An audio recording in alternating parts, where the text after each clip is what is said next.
Good morning. I like that little interaction, people. Come on, liven up. It's a room. This is exciting, right? Good morning. Good morning. Wonderful. My name is Anthony Metzler, and together with my colleagues William Bean and Corby King, we worked on a project for Homeline. Homeline is a nonprofit tenant advocacy organization that is based out of Minnesota. There we go. So Homeline offers access to justice through fillable demand letters, live attorney advice via hotline, and general information about the legal rights that renters possess.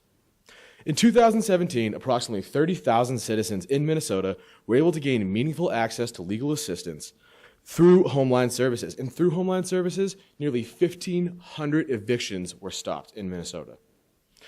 With nearly 88% of Homeline's clients being low income according to HUD standards, there is a serious need to shed light on the importance of improving the process that Homeline is using to deliver their legal services.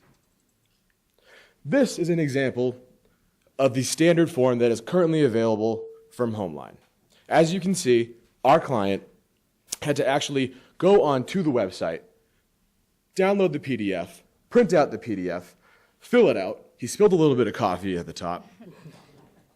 And then had to actually physically mail out the letter to his landlord. And herein lies the problem. People don't mail things like they used to. Actually, we send about half the amount of letters today than we did in 1990. Also, people don't have access to printers as meaningfully as they could. And without being able to actually print out the form and to mail it, it's much harder to actually get that demand letter into the hands of the landlord who needs it. But what people do have is cell phones. Nearly 62% of people in the United States who make less than $30,000 a year own a smartphone. 92% of them own a cell phone in general. And when Homeline sort of wanted to make their systems improved, they wanted to be able to utilize these technologies. They wanted to be able to conform to the cultural identity of electronic communication. So we built them a chatbot. Our chatbot can be accessed either through desktop on a regular computer or through a mobile device.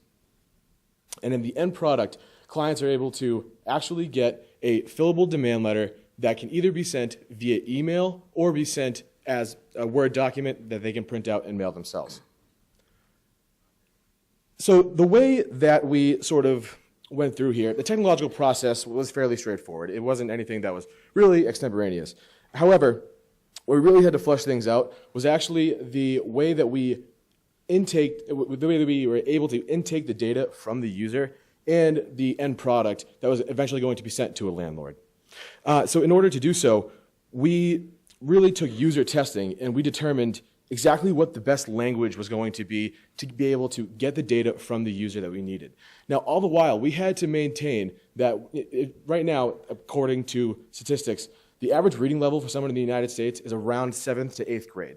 So in order to conform to that, we had to be as clear and concise as possible so that we could accurately get all the data that we needed to fill in the fillable demand letter.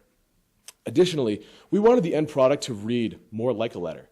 We wanted it to have no lines, no clunky lines like we showed you before. We wanted it to be organic, as if it was drafted and sent and signed by one person, not by a machine learning process or by any sort of process. And we think that by having it be more like a letter, it adds to the legitimacy of the letter and also to the author,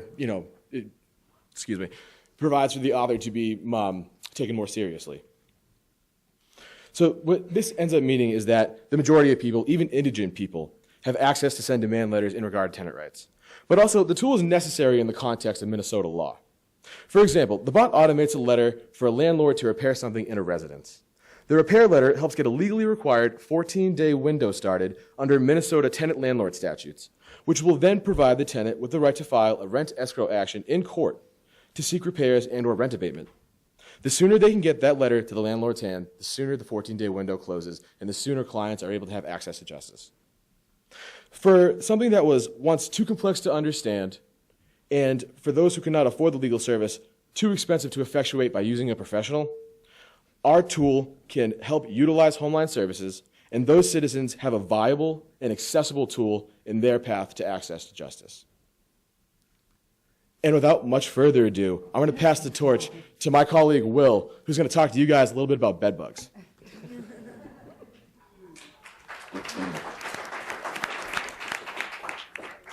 So put yourself in the shoes of a tenant in Minnesota. They just got a bill from their landlord to pay for some bed bugs that were removed. They're already kind of mad they had bed bugs in the first place. They didn't bring them in there. Why should they have to pay for them? It's not really that cheap either. So what we're going to do, since we're putting ourselves in that shoes, is actually go through the demo of filling out one of these letters, and you can follow along with us if you go to that link right there. Give you a little more time. I know it's not the shortest thing in the world, but it's a little bit better than what it looked like before we changed it to say Homeline letter. It's a lot of letters and numbers and symbols and things. All right, everybody ready? Let's do this. So the first thing that we get to is we get to the Homeline Letterbox landing page, and that just gives a general overview of a couple different forms that you can fill out. It basically first starts out, though, what do you want to do?